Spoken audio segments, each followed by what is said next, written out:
తలుపు తీసుకుంటారని చెప్పాలి, అంతా రోడ్డు మీద నిలబడతారు కదా. అది గత దీన్ని జనరల్ నాలెడ్జ్ తెలుగు చెట్లంట అన్నమాట వీటిని. అంతేకాని ఆకన్నా వాళ్ళు 8 గంటలు రమ్మనిసి నువ్వు ఎందుకు రాకూడదు. అది ఆ రకంగా నువ్వు ఎవరు అడిగినా సరే ఈ రకమైనటువంటి పద్ధతులు చేసుకుంటావు. సరే వాళ్ళు వస్తారన్నారో తర్వాత వాళ్ళు వస్తారని నువ్వు పొద్దున వస్తారనేసి నాకు చెప్పకూడదు. పొద్దున 8 గంటలు వస్తున్నారు కాదు, పొద్దున 7 గంటలు వస్తున్నారు రాళ్ళు కూడా కాదు. 8 గంటలు వస్తారంటే నేనన్నా రెడీగా ఉండాలి కదా. అది చేత మనం టైం మెయింటైన్ చేయాలి. పొద్దున అంటే దానికి అర్థం లేదు, పొద్దున అన్నటువంటి మాటగా అర్థం లేదు. పొద్దున అన్నా సరే 2 అని చెప్పేసావు నువ్వు 6:30 వచ్చి కూర్చున్నావు, 6:30గా ఉంటా చెప్పు, నువ్వే చెప్పు.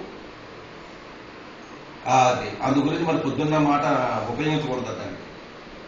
అది అందుచేత ఉదయం మాటలు ఎవరైనా వచ్చి బలమైనట్లయితే మామూలుగా మేము 8 గంటలకి ల్యాబ్ ఓపెన్ చేస్తామండి, మీరు ఆ టైంకి వచ్చినట్లయితే ఓకేనంటే అంతవరకు ఉండలేని అంటారు. మీ టైం చెప్పండి అనాలి.